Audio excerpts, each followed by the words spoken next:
Bueno, agradecerle a Brian por haber aceptado esta invitación. Eh, este es como el nuevo ciclo de charlas de GEMA, y ahora ya estamos internacionalizando un poco el tema, ¿ya? Bueno, entonces dejo con usted a Brian. Él nos va a hablar de teoría de nudos, invariantes y generalizaciones. Gracias, Brian. Ujú. Muchas gracias, Sebastián. En primer lugar, les agradezco la invitación. Como ya comentaste, hoy día les voy a contar un poco de teoría de nudos, un breve repaso histórico, algunos invariantes no polinomiales, algunos problemas abiertos, invariantes polinomiales, la relación que existe entre ellos y, para finalizar, algunas generalizaciones que se han descubierto o creado, dependiendo en lo que crean en matemática, de la teoría de nudos. ¿Sí? Entonces partimos con la idea más simple, que es un nudo. Uno tiene varios ejemplos de nudos en la vida cotidiana. Eh, Tenemos los nudos de scout, nudos marineros, por ejemplo. Y tenemos un montón de simbología relacionada con los nudos, tanto en institutos matemáticos, eh, digamos en joyería, en los Juegos Olímpicos, etc. ¿Sí? En matemática, al menos, lo que nosotros entendemos como nudo es una curva cerrada y simple en R3. ¿Sí? Una incrustación de la circunferencia en R3. Le pedimos que sea cerrada, o sea que su punto de inicio sea igual a su punto final, y simple en que no se intersecta a sí misma. Partiendo con un poco de historia de los nudos, los primeros que podemos encontrar están asociados a la cultura celta, a un libro de Kells con ilustraciones maravillosas de objetos anudados. Eh, es muy recomendable de mirar.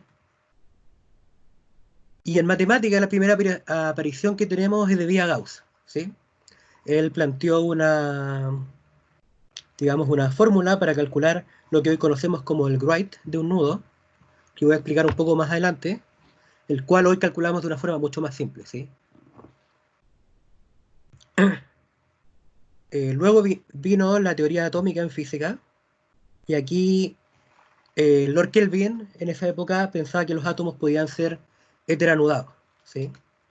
Esa teoría se descartó completamente, pero hubo un caballero llamado Peter Tate que, siguiendo la idea de Kelvin, empezó a clasificar las posibles formas en las cuales se podía anudar una cuerda, ¿sí?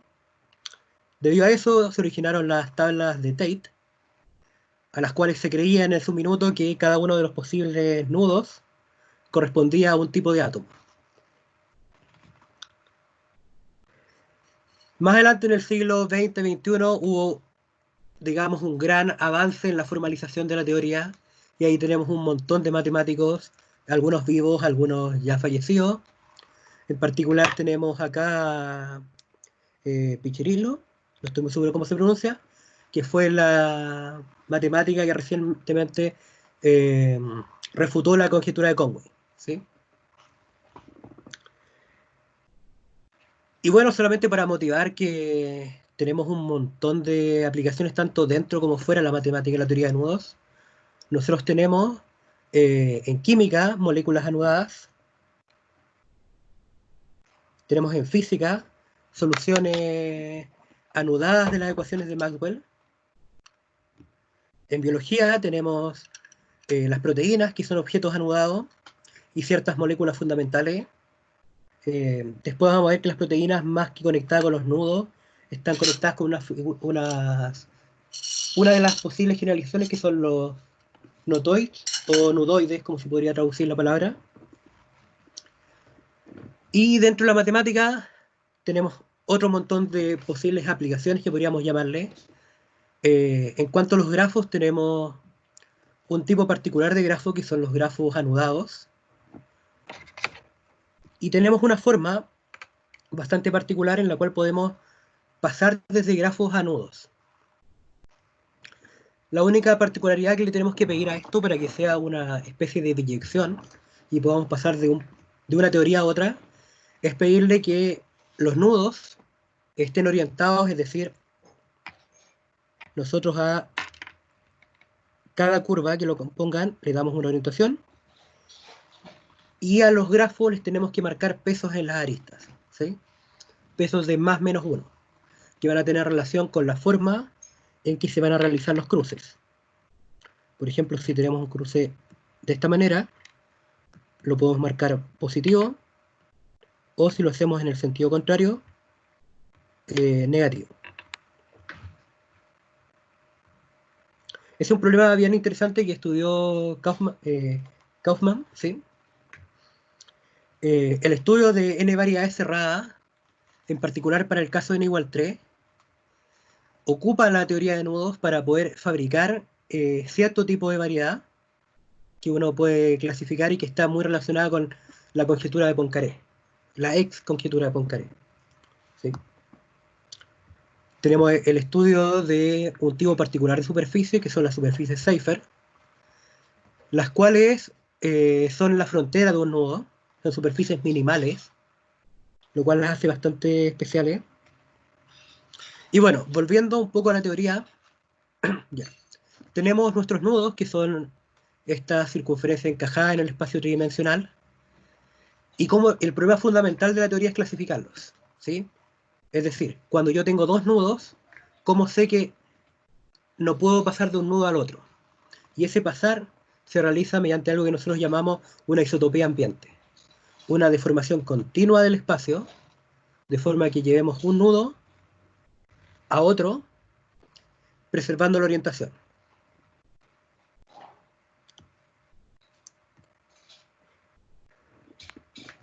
Otro hecho fundamental para poder fijar la teoría es que existen dos tipos de nudos, esencialmente. Unos que se denominan salvajes, que son nudos que nosotros no podemos dibujar con una, digamos, una cantidad finita de segmentos de recta. Por ejemplo, el nudo trébol que teníamos acá atrás, uno lo puede dibujar, digamos, de esta forma.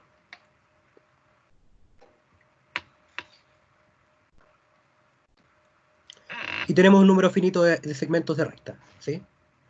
Los nudos salvajes no pueden hacer así, de hecho tienen una estructura que en algunos casos podría verse fractal, y por tanto los vamos a descartar del análisis que vamos a realizar, ¿sí?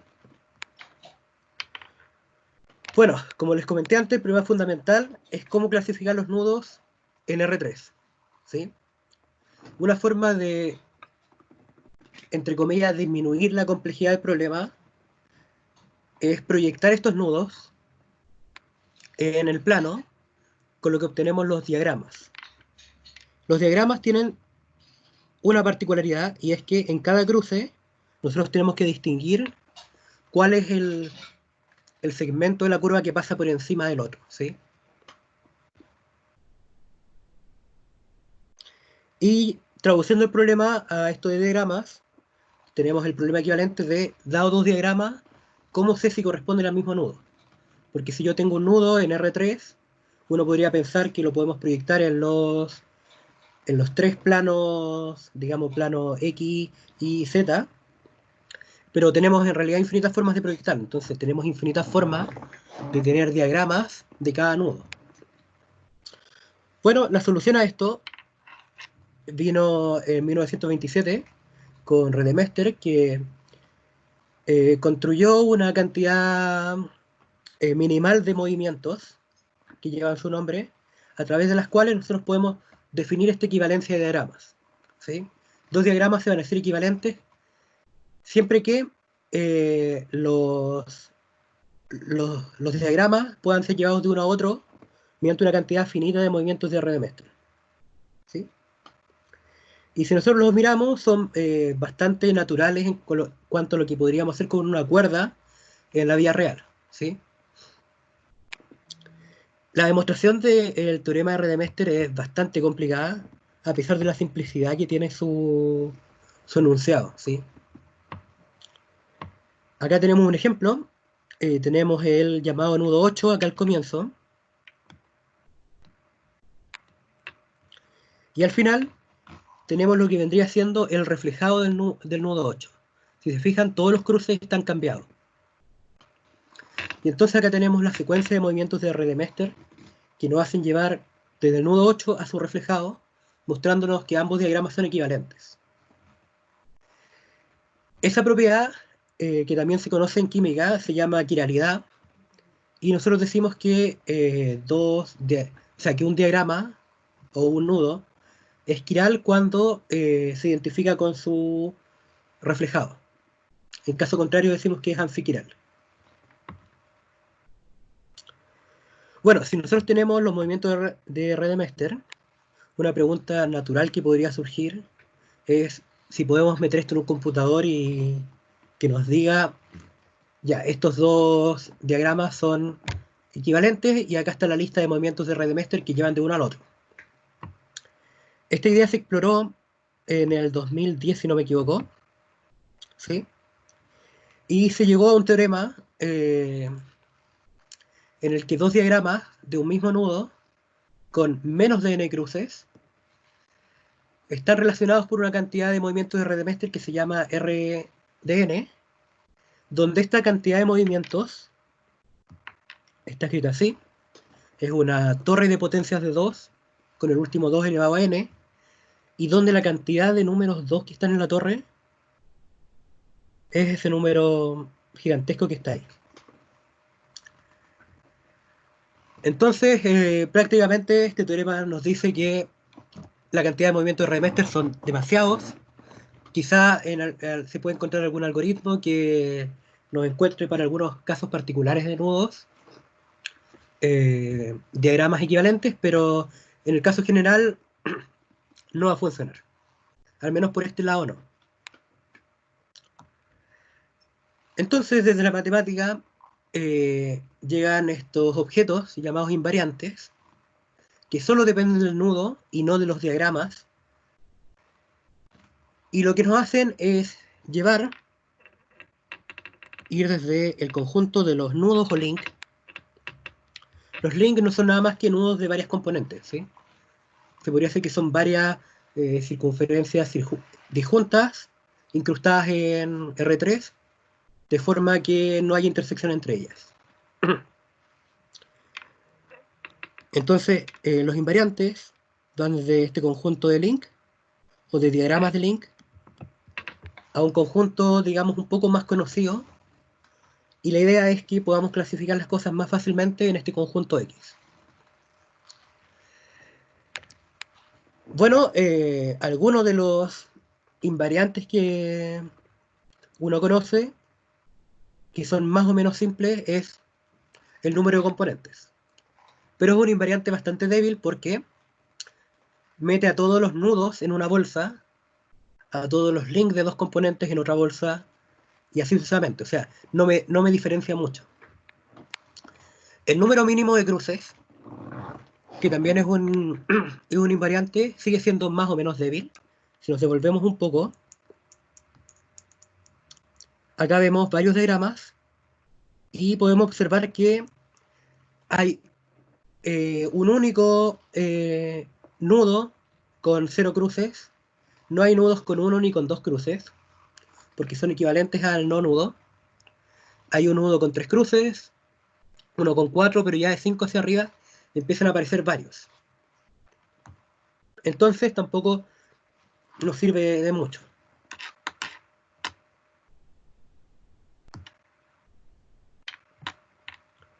Tenemos también la quiralidad, que la mencioné antes, pero que también tiene el problema de separarnos todos los nudos o links en solamente dos categorías, en los quirales y los anfiquirales. Uno un poco más interesante es la tricolorabilidad, que la tengo explicada acá, que nos dice que un nudo se va a llamar tricoloreable si es que podemos colorearlo con 3 colores, siempre que en cada cruce aparezcan 3 colores o uno solo. Y que el coloreo del nudo o del link ocupe necesariamente los 3 colores, ¿sí? Bueno, en este caso el trébol es un nudo tricoloreable, pero el nudo 8 que habíamos mostrado antes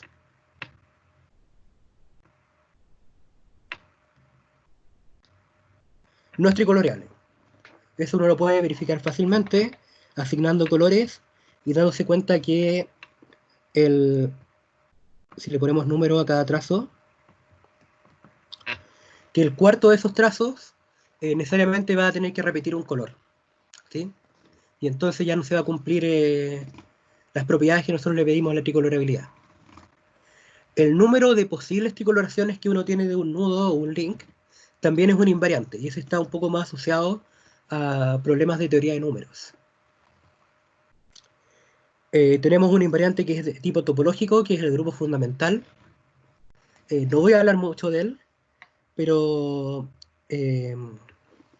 digamos, en palabras simples, trata de encontrar el grupo fundamental del complemento de un nodo. Es decir, nosotros tenemos nuestro espacio tridimensional, tenemos, por ejemplo, el no nudo, y nuestro grupo fundamental vendría siendo todas las posibles curvas cerradas que hay en ese espacio, ¿sí?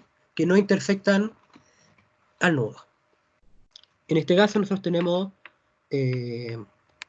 un tipo de curva que es la más simple, que es la que no pasa por dentro del nudo, y que si nosotros nos fijamos la podemos reducir a un punto. Pero también tenemos toda una familia de curvas que parten fuera, entran, salen, después vuelven a entrar, vuelven a salir, y así sucesivamente.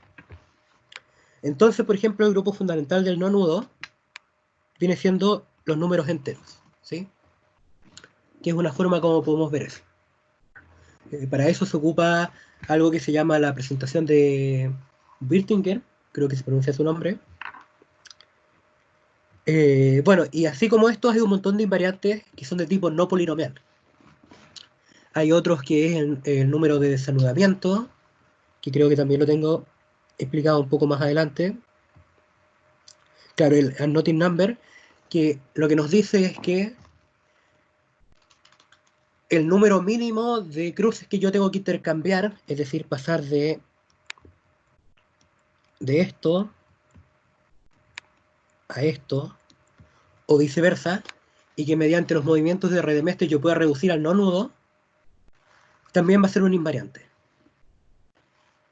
Los invariantes, en general, uno los puede comprobar de forma de repente un poco fácil y otras veces mucho más compleja, verificando que cumplen los movimientos de Redemestre. Por ejemplo, acá tenemos una breve, digamos, breve e incompleta demostración de que la tricolorabilidad cumple los movimientos de Redemestre, de tipo 1, 2 y 3. En realidad uno tendría que hacer todas las combinaciones posibles de 3 colores asignadas a cada uno de los cruces. Pero en esencia la idea creo que se entiende. Y bueno, entonces el problema de clasificación con esta teoría de invariantes se puede reducir a encontrar un invariante completo. Es decir que si nosotros tenemos imágenes distintas de dos nudos, entonces esos dos nudos no sean equivalentes. O si tenemos imágenes iguales de un nudo, de dos nudos, entonces los nudos sean equivalentes. Hasta ahora creo que el único invariante completo que se conoce es uno llamado de Kovanov, que no voy a hablar acá, y que si bien cumple la propiedad de resolver el problema de clasificación, no es muy práctico de calcular, ni siquiera con computador. Entonces, al final nos deja en una posición muy similar a la que estamos. Todos los invariantes que tenemos acá y los que voy a presentar más adelante son invariantes incompletos, es decir, este sí solo sí ocurre solamente en esa dirección.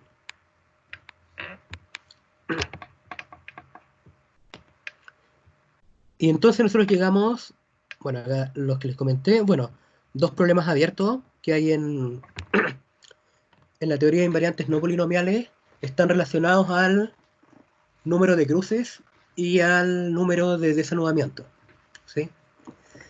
Estas dos igualdades no se sabe si son ciertas.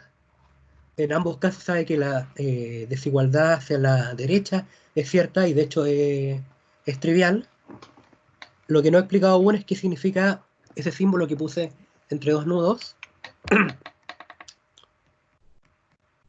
Este símbolo lo que hace, o mejor dicho, se llama suma conexa de nudos.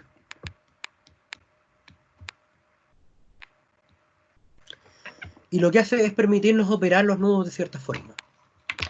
Si nosotros tenemos el nudo trébol, por ejemplo, y nuestro nudo 8, lo que hace la suma conexa es tomar un segmento, con rojo mejor, de un nudo, un segmento del otro,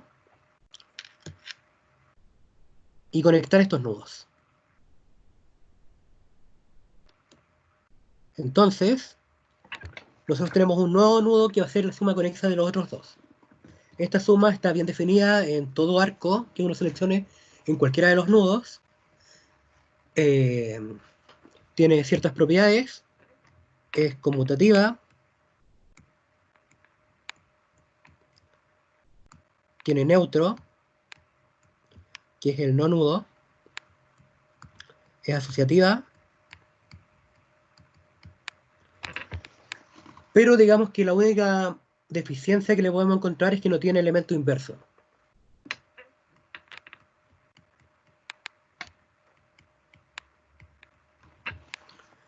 Entonces no nos permite tener una estructura que nos gustaría tener de, por ejemplo, un grupo de nudos, sino que solamente llegamos a nivel de monoide.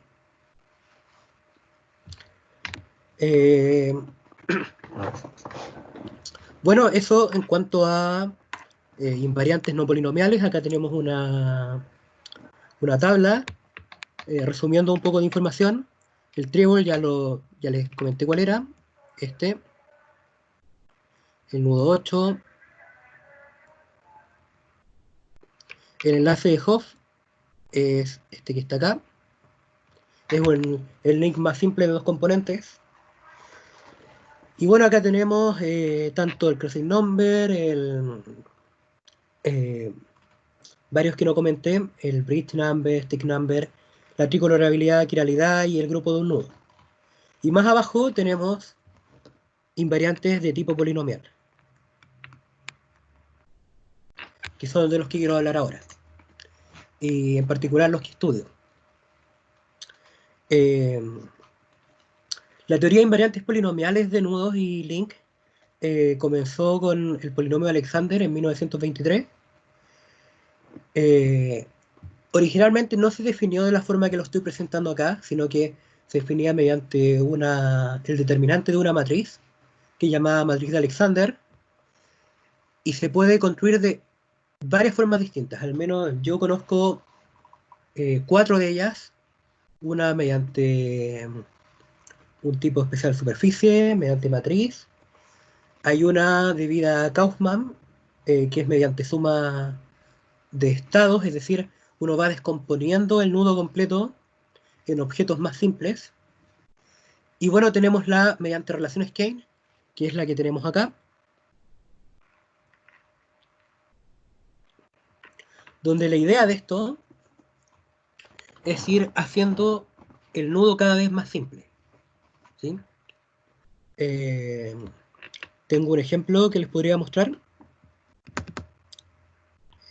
Denme un segundo.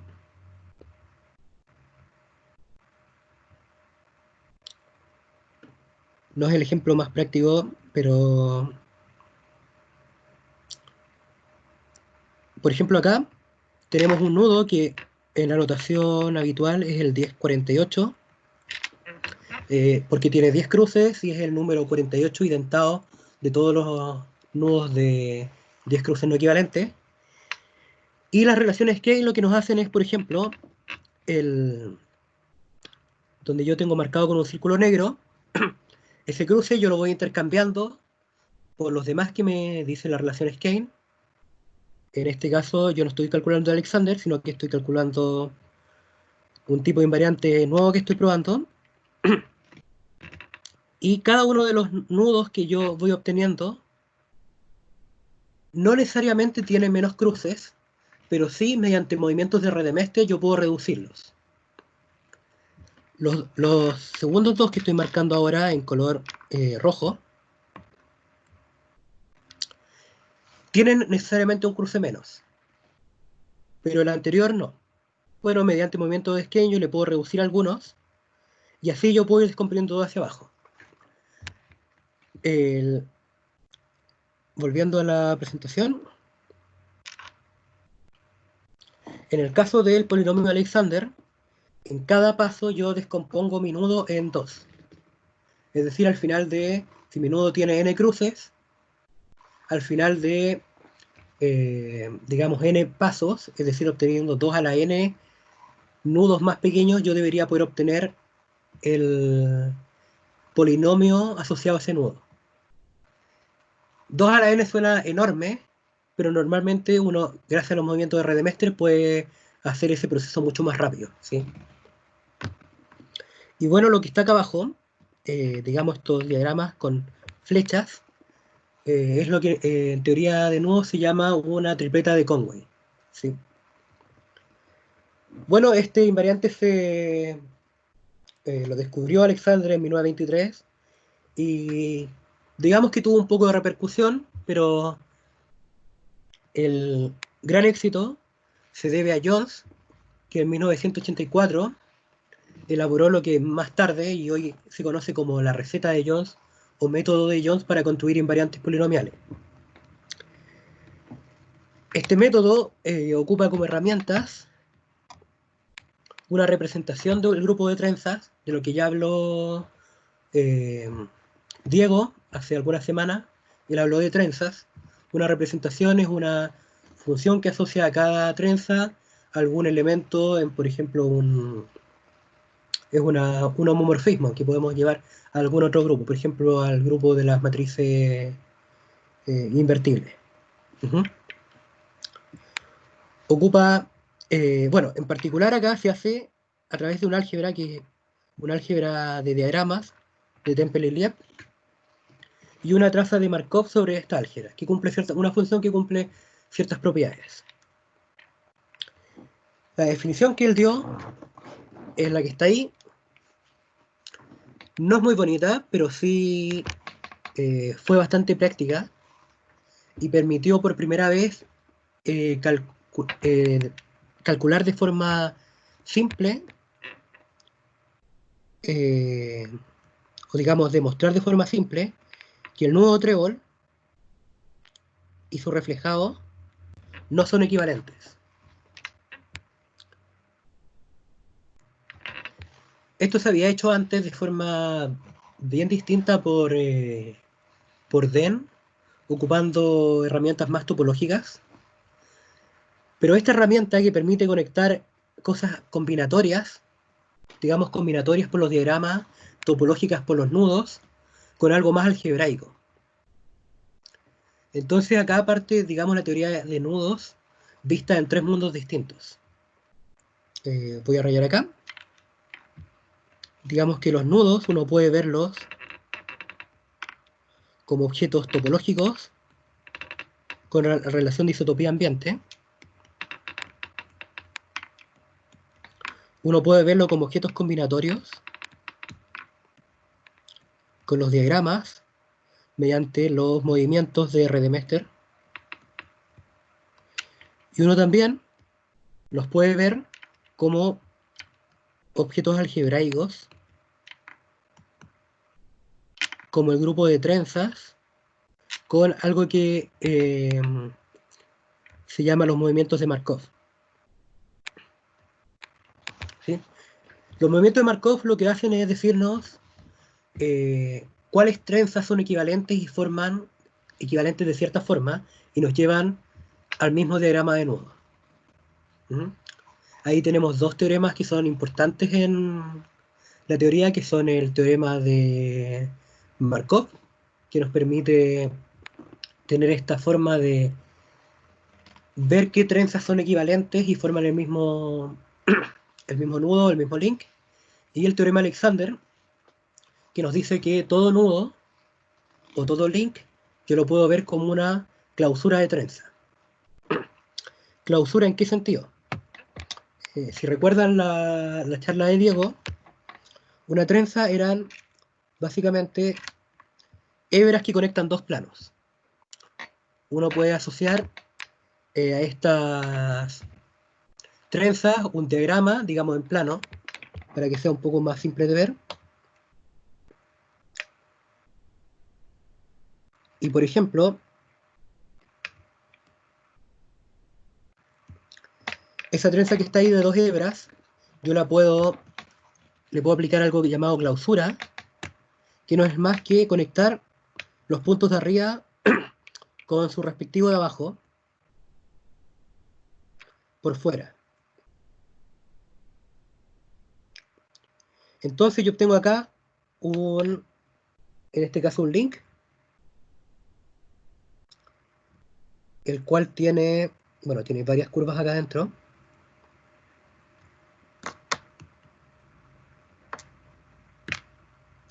Pero al menos creo que la idea se entiende bien. ¿Sí? Entonces los nudos que habíamos visto antes, el nudo trébol, el nudo 8, los diagramas que vimos, el enlace de Hopf y cualquier link de las componentes que queramos, nosotros lo podemos ver algebraicamente como una trenza a la cual se le aplica esta operación de clausura. Bueno, el polinomio de Jones es un invariante de link orientado, que en este caso asocia a cada link un polinomio en la variable t, y además de definirse mediante la forma original que hizo Jones, lo podemos hacer mediante relaciones Kane, igual que Alexander.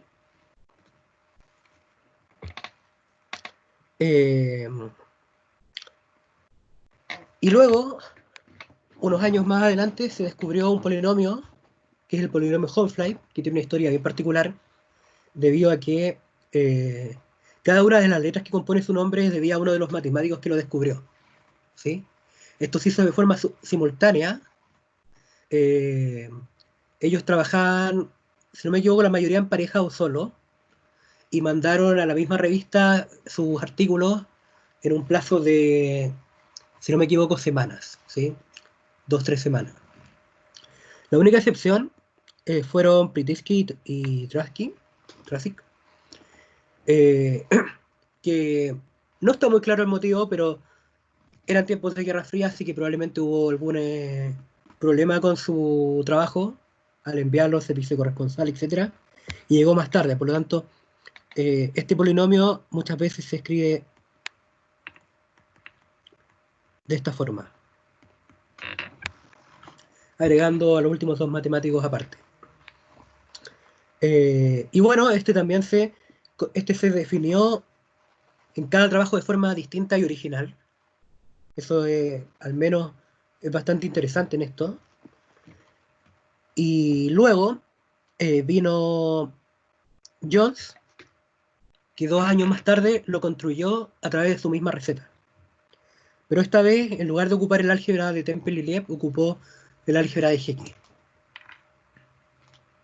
Y bueno, obtiene una expresión similar en 2 variables, igual que el polinomio que tenemos acá. Hay una relación de cambio variable que uno puede hacer para llevar un polinomio a otro sin problemas. Bueno, acá la puse.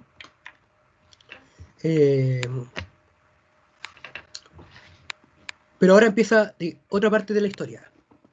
Después de que apareciera el polinomio de Jones, Kauffman elabora su propio método para construir invariantes polinomiales. Su método es bastante más simple.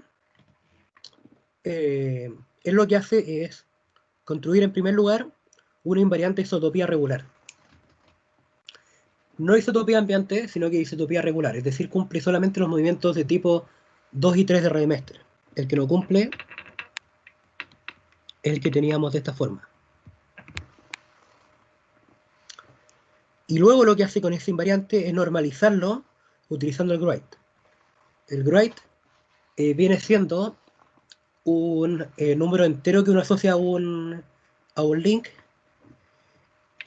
en el cual uno suma cierta marca que hace en cada cruce. Y esas marcas están dadas, igual que antes, en este caso por +1, y en este caso -1. Así, por ejemplo, el nudo trébol con esta orientación, uno puede seguir aquí. Uno puede calcular el grade en cada uno de los cruces. Y por ejemplo, el primero, que está acá, viene siendo -1. El siguiente también. Y el siguiente también. Entonces el grade asociado al nuevo trébol es -3. Si consideramos su reflejado, o si consideramos invertir la orientación, nos daría 3. Y a través de esta receta, él construye, en primer lugar, un invariante en una variable, que viene siendo la construcción del polinomio de Jones a la Kaufman, o mediante la receta de Kaufman. Acá él ocupa unos tipos de diagramas distintos. Si recuerdan antes, los diagramas que teníamos eran de esta forma.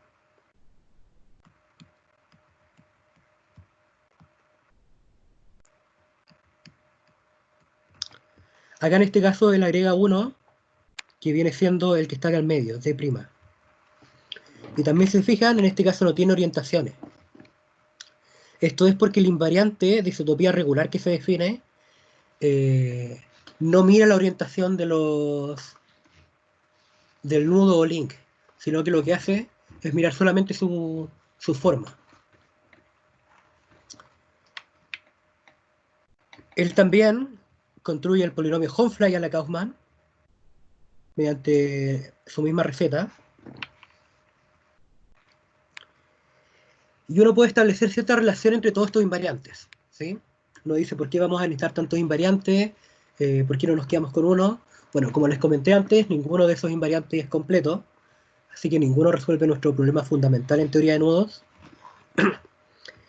Y ellos están relacionados de cierta forma, como sigue. Uno tiene el polinomio de Alexander, el de Jones, y uno que no mencioné, pero que voy a explicar a continuación, que es el polinomio Q, que estos están en una variable. Más arriba tenemos en dos variables el polinomio Homfly y el polinomio de Kaufman.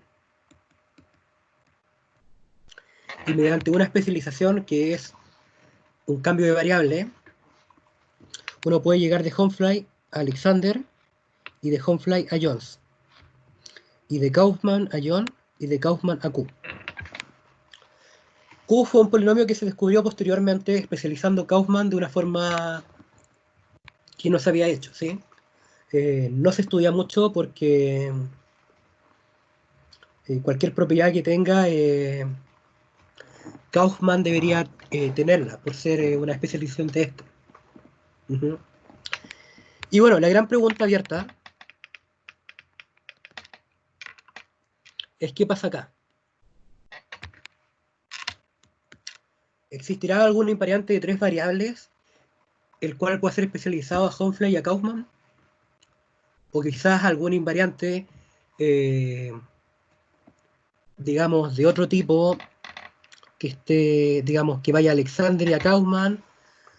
O bueno, ahí la teoría está abierta a explorar qué se puede construir, tanto con la receta de Jones, con la receta de Kaufman, o mediante otros métodos para construir invariantes. Y bueno, también hay ciertas preguntas naturales que surgen de lo que he hablado, que es si, por ejemplo, el polinomio de Alexander puede ser construido mediante la receta de Jones. Hay una forma que es un poco forzada de construirlo, que es mediante algo que se llama el álgebra de Rock.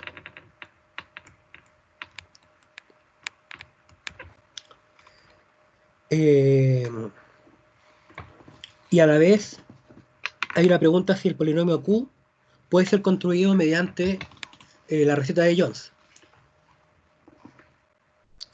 El polinomio de Kaufman sí puede ser construido mediante la receta de Jones, y ahí ocupa una álgebra bastante más compleja que se llama la BMW álgebra. Y bueno, como les comenté, de ahí hacia arriba es un problema abierto. Bueno, ahí creo que los comenté. Ahora voy a pasar a lo último. Rápidamente revisar algunas generalizaciones del link que se han realizado. En primer lugar tenemos los links singulares, que son links en los cuales la propiedad que les comenté que tenían que cumplir los diagramas no se cumple. Es decir, hay ciertas singularidades o ciertos puntos dobles. Y eso se traspasa también a las trenzas, que en este caso se llamarían trenzas singulares. En este caso, para poder clasificar los diagramas, uno tiene un análogo al teorema de Redemester, pero tiene que incluir algunos movimientos adicionales. Estos fueron introducidos, si mal no recuerdo, por Vasiliev en los 90. Tenemos los virtual link o links virtuales, que ellos fueron introducidos por Kaufman en el 99, en los cuales tenemos, digamos, no llamémosle singularidades porque no son puntos dobles, sino que uno podría decir que es como no saber por qué lado está el cruce. ¿Sí? Uno tiene unos movimientos asociados a él. Acá en la primera cuadro tenemos los movimientos de Redemester clásico. Al lado derecho tenemos movimientos de movimientos virtuales que están levemente asociados a los de Redemester. Y tenemos un cuarto movimiento adicional que es una mezcla de ambos. Igual que antes, tenemos un teorema de Redemester, el cual nos permite clasificar estas cosas.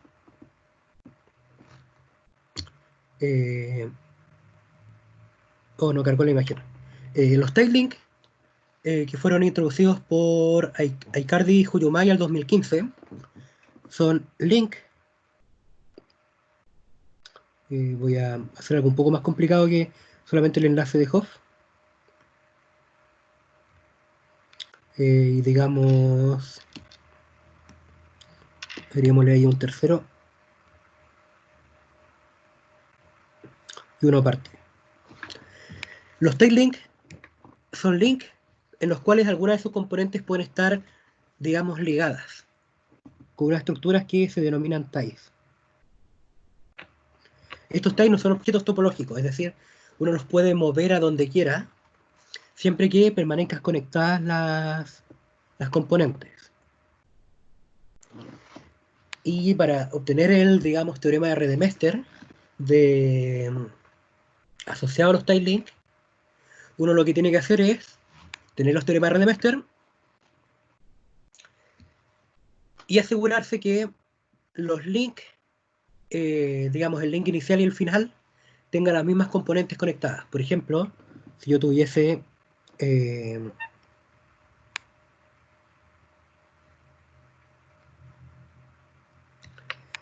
este link y voy a dibujar exactamente el mismo, y pero este conectado con un tie, estos ya no son equivalentes. Y bueno, el último ejemplo, no estoy muy seguro si llamarlo una generalización, pero serían los notoids o nudoides, como uno podría traducirlo, que fueron introducidos en el 2010 por Turaev, que son estructuras muy similares a los nudos, pero las cuales no son curvas cerradas. Si se fijan, tenemos un inicio y un final, que son de puntos distintos. Estos tienen sus movimientos de Redemester, que eran los mismos de antes, y tienen movimientos prohibidos. Es decir, estos finales o inicios no pueden atravesar ningún tipo de arco, ni por encima ni por abajo. Y bueno, lo interesante de estas últimas estructuras es que se han ocupado bastante recientemente para modelar proteínas. Yo no soy experto en esa área, pero por ejemplo alguien que ha trabajado mucho de eso es Dimos Gondorolis, y si no me equivoco hay otro matemático pero no lo recuerdo.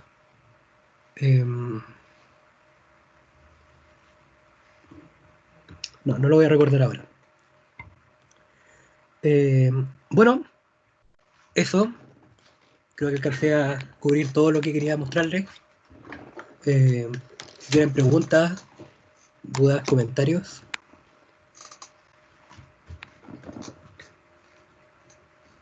Bueno, muchas gracias, Brian, por la exposición, súper bonita, bonito el tema, porque además se conecta con algo como tan cotidiano como son los nubes y después ya llega a esos umbrales de la matemática. Así que muchas gracias. Oye, en relación a la aplicación, porque se aplican muchas cosas al parecer los nudos, ¿no? En lo que Tienen tú bastante, exponías inicialmente. sí, tienen bastantes aplicaciones. Algunas están bastante, digamos, escondidas. De hecho, hay una aplicación que no comenté, que es con la criptografía. En particular con Mm, un método postcuántico de criptografía que ocupa trenzas. ya. Ahí. Oye, pero por ejemplo, la matemática nos puede decir algo, eso una vez comentábamos con Diego, la matemática nos puede decir algo respecto a esos otros objetos, por ejemplo, si estás aplicando algo a biología, que algo puramente matemático te diga algo de biología o no. Yo tampoco soy matemático aplicado, digamos, entonces no desconozco un poco cómo funciona esa traslación, digamos, desde la matemática pura hacia la aplicada. La verdad es que no estoy muy seguro de eso. Eh, a lo más uno podría tener una forma un poco más simple de representar ciertas proteínas y ver las deformaciones que puedan surgir en los distintos procesos que desempeñan, pero no tendría una respuesta concreta que darte a eso. Ah, ya, Al menos en el campo de la biología. ya, perfecto. Oye, y ese invariante completo es muy complicado por lo que dijiste tú, pues, no es... Porque eso es lo que uno pretende, un sí solo sí en el fondo. Claro, el invariante de Kobanov es bastante complejo de calcular.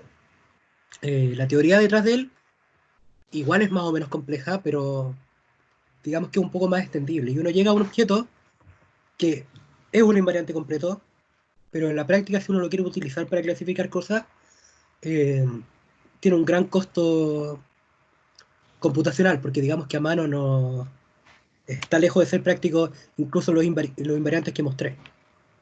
Ah, claro, eso te iba a preguntar, es porque en el fondo no, todo lo que te dicen los otros invariantes no te lo dice este completo, más allá que sea completo, digamos.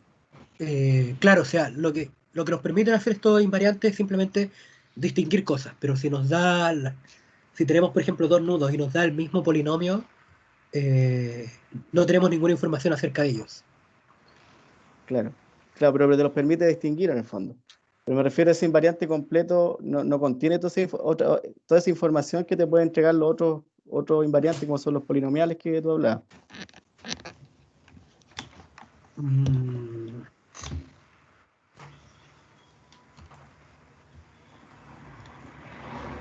no, la verdad es que no estoy muy seguro de si digamos, si el invariante Kobanov tendrá más o igual información que, o sea, de que tiene más información la posee, porque nos permite distinguir todo, pero Claro, en el sentido de que posea la misma información que nos pueden dar los polinomios, no estaría seguro. ya, claro.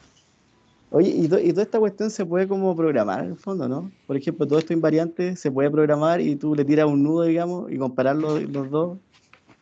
De hecho, Se puede como... sí, hay un algoritmo que se llama de Docker Twistelweight, que nos permite, es una notación que nos permite, digamos, asociar a los nudos unas tuplas de números enteros y esas pasarlas a un computador. Entonces, mediante el algoritmo nos permite ir descomponiendo el nudo de forma recursiva y calcular sus polinomios. Mm, Ahora, la implementación de eso sé que está hecha en algunos lenguajes, pero al menos yo estuve en el verano tratando de escribirla en Python y es un poquito engorrosa. claro, Ahora, en ningún caso es eficiente, pero sí serviría de harto para comprobar algunas cosas en nudos, digamos, de 10 cruces, 11 cruces, claro. cosas que a mano son menos manejables. Claro, porque en el fondo igual, si tú logras programar cosas, te pueden dar como conjeturas también ahí, po, ¿cierto? Claro, te permite, bueno, de hecho, si tú, por ejemplo, tienes un candidato invariante polinomial, el trabajo normal que uno tendría que hacer es calcularlo sobre algunos nudos que uno sabe que son distintos y debería darte resultados distintos. Si no, tu invariante, bueno, puede que tenga, sea interesante porque es nuevo, pero no está siendo más potente que otros invariantes que ya existen. Quizás, digamos, la gracia de esta cadena de, digamos, esta torre de invariantes que le escribí por acá atrás, que hay nudos que el polinomio de Alexander distingue y el polinomio de Jones no, y Ah, viceversa. Hay polinomios, o sea, hay nudos que ninguno de los dos invariantes logran distinguir, pero Homefly sí.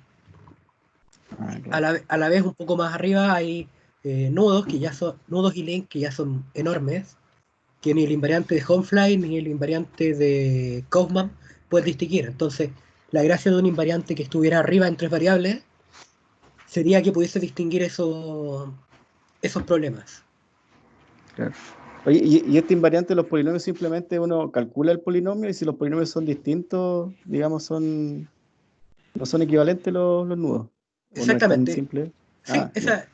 esa es la gracia y la simpleza de estos invariantes. O sea, si bien puede ser complicado calcular estos polinomios, pero una vez que uno los tiene calculados, simplemente compara coeficiente a coeficiente y si hay alguno distinto, entonces ganaste. Ah, Tienes tu claro. resultado. El problema surge cuando te dan cosas iguales. Claro, sí, está interesante. Oye, Brian, pues, aprovechando de meter un poco yo, cuando hablaste de la suma conexa de los nodos, Ujú. bueno, siempre, o sea, me llama mucho la atención de poder definir una propiedad sobre la suma conexa, perdón, sobre los nodos, un producto. Entonces, en ese caso te da un monoide conmutativo, ¿cierto? Eso fue lo que... Sí. Ya, ese monoide no sabe si tiene alguna, por ejemplo, un conjunto de generadores. De hecho, sí. Sí. Existen una clasificación de los nudos que son los nudos primos y nudos compuestos, igual que los números enteros. ¿Ya? Y un nudo se dice primo si es que no puede dividirse como suma conexa en dos nudos, tal que ninguno de ellos sea el trivial. Ah, ya, ya, ya. Entonces O uno puede sea, construir. Sí, no, pero ese conjunto es infinito entonces, o es finito. no es infinito. Es infinito. Aunque Es sea infinito. por una cantidad de cruces, no podría decir. Tengo tantos números primos con cierto número de cruces, ¿no? ¿No? De hecho, por ejemplo, la tabla que está aquí, ¿Ya? eh, eh, digamos, esta, todos esos son nudos primos. Y son todos los números primos. O sea, creo que hasta el 7 están todos los números primos. Todos los nudos primos. Ya. Ya, o sea, pero igual si lo multiplico va a crecer algo mucho más grande. Claro, si lo hacemos la Eh, suma conexa va a quedar mucho más grande. claro, porque ahí puedes generar, ¿Cómo por ves? ejemplo, el trébol lo puedes sumar n veces consigo mismo y da nudos distintos. Ya, o sea, no tiene opción el monoide. No. No, es que, es que me interesó porque, por ejemplo, no sé si hará una presentación para ese monoide. Ya, pero si el conjunto general es infinito, yo creo que ya se complica mucho más la presentación.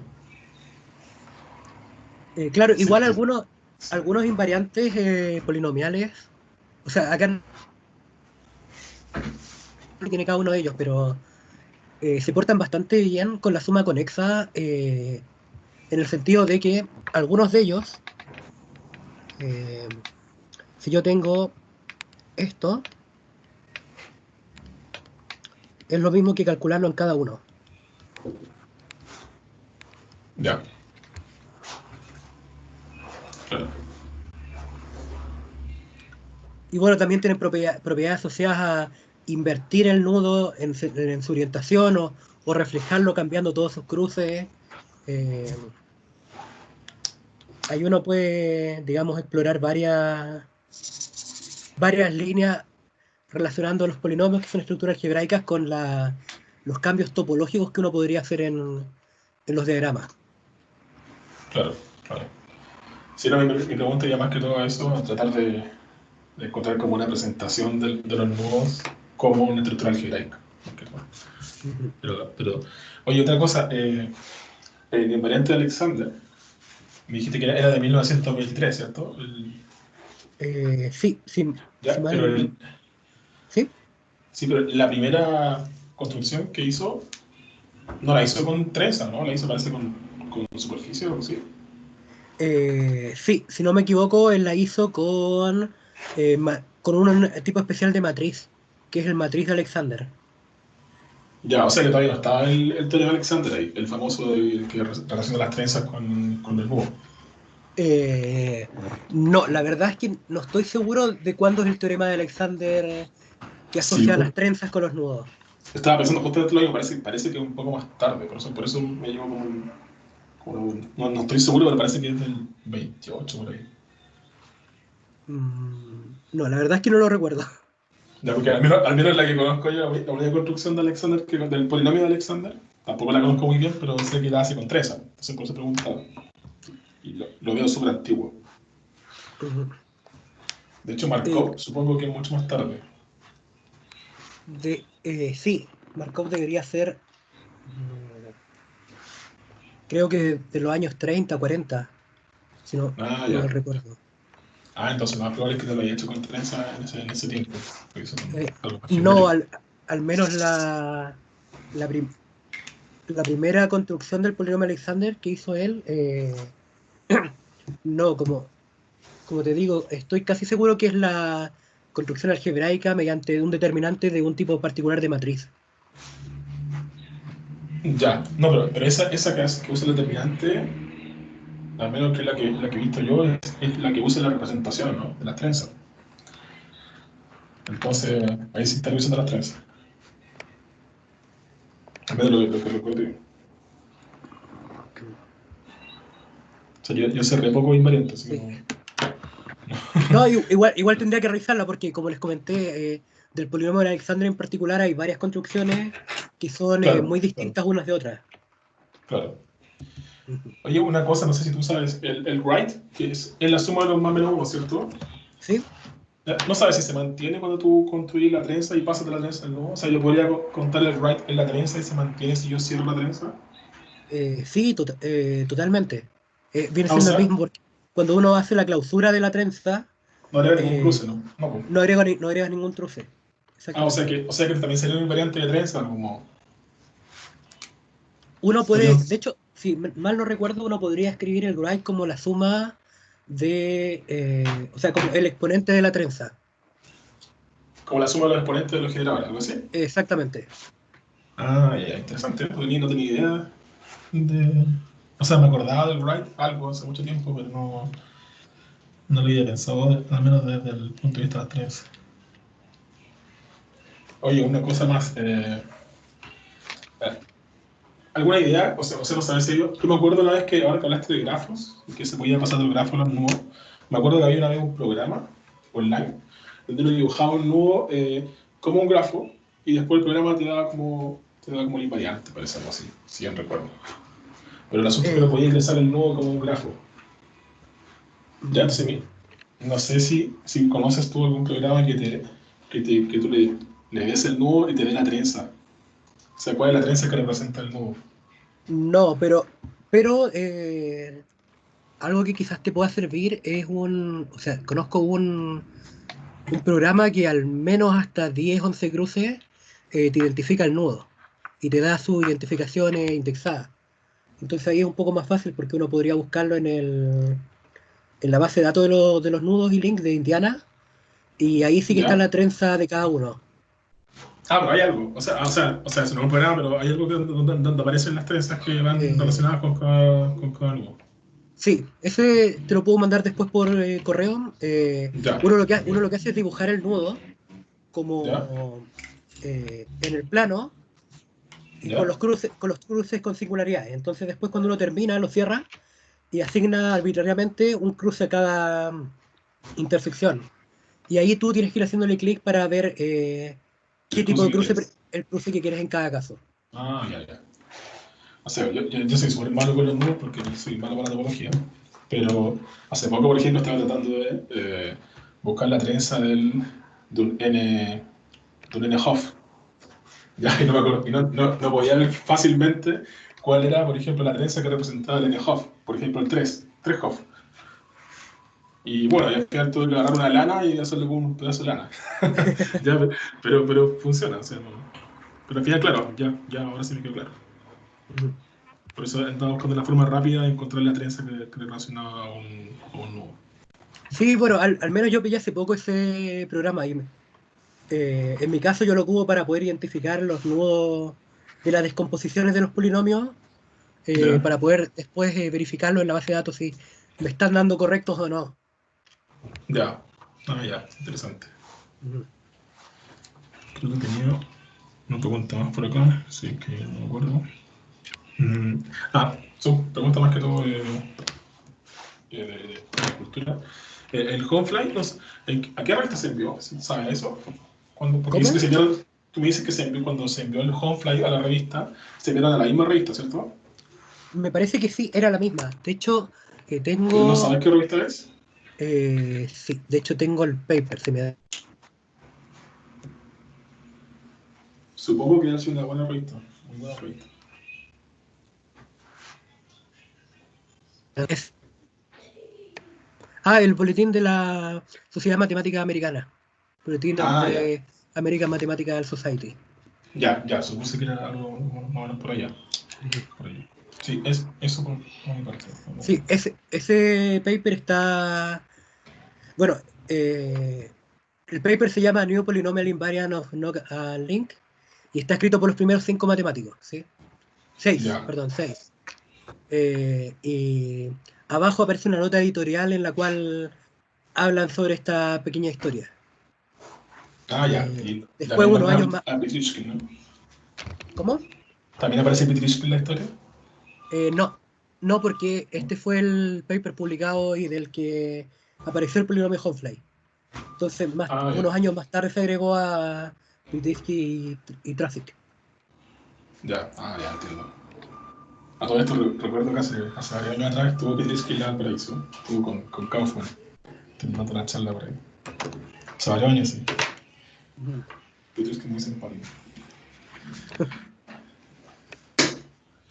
No sé si alguien tiene más preguntas, al menos yo estoy. Oye, algo más personal nomás. Hablaste de enlaces de Hop. ¿Se mete algo con álgebras de Hop por ahí o no tiene nada que ver? Porque yo hago álgebras de Hop, pues se preguntaba. La verdad, yo creo que es una coincidencia de nombre solamente. Ya, chuta, ya qué Pero, pena. pero, pero lo desconozco, ¿sí? Pero supongo que el mismo, no sé si está el mismo Hoff, no creo que sea el mismo Hoff. No. Tengo la impresión de que las álgebras de Hoff son más antiguas, ¿no? ¿Más qué? Sí, andan por ahí, yo creo. Andan por ahí. No Años creo que sean 20, más güey. antiguos, no, pues de los años 60 pues, o algo así, ¿no? No recuerdo exactamente, pero Entonces los nuevos son más antiguos. sí, Parece. sí, sí. Pero igual en matemática hay hartos objetos a los cuales se le asignan nombres harto después de la muerte de su. Sí, sí, es verdad. Pero no sé, por ejemplo, ahora hace poco yo vi que había unos monoides de Hoff y supongo que tienen que ver con el Hoff de la álgebra, al menos. Supongo. Sí, sí, tiene que ver con eso. Sí, que lo comentaba la otra vez. Oye, Ya, y pues. esta, una última cosa antes que aprovechar. Cuando, no sé si Dimos todavía está trabajando en notoides, pero ¿alguna idea por qué son más interesantes los notoides para las proteínas y no los nudos? O sea, ¿por qué tienen que estar abiertos? Es que las proteínas, si mal no recuerdo, son estructuras abiertas, no hay pocas que sean cerradas, como nudos. Ah, ya, o sea que se parecen más a los notoides. Sí, esa es una Lo que, razón netamente más biológica y topológica. lo que me parece todavía como que me parece como que extraño que no lo hayan todavía estudiado quizás, o quizás ya está hecho y yo no tengo idea, son los notoides singulares, notoides virtuales, ¿no sabes tú eso? Sí, de hecho, la mayoría de las generalizaciones que mencioné se pueden mezclar entre sí y existen. Hay, eh, creo que he visto trabajos sobre notoides virtuales y singulares. Ah, ya. Ya. Bueno, Y, virtuales y- tienen que haber, yo creo, porque Sofía parece que sabía de eso, ¿no? Creo que sí. no, pero sí, o sea, las estructuras, al menos en el sentido topológico, son compatibles. Lo interesante después es ver si es que hay un álgebra que permita generar esa estructura y el álgebra no colapse. Claro. Sí, porque a menos que yo sepa, los braidoides no tienen una presentación, ¿no? Me parece que no. Ya, eso es una vista interesante. Bueno, al menos para mí que soy más de ese estilo. Bueno, yo estoy al menos bien. No sé si alguien más quiere preguntar algo. Sí, yo. Hola. Sí. Disculpa, esta superficie, porque tiene alguna especie, o sea, debe tener alguna especie de clasificación a través no sé, del nudo, alguna clasificación, porque me hace el nombre de este paper, me acuerdo del programa, digamos, que decía, que realmente llamamos programa de Campbell. Disculpa, ¿Aló? creo que no se escucha muy bien. Sí, perdón, pero yo también escuché como a Robocop hablando. No se entiende mucho. No sé si quizás se podría escribir la pregunta. Sí, por el chat quizás más que. O sea, Gómez.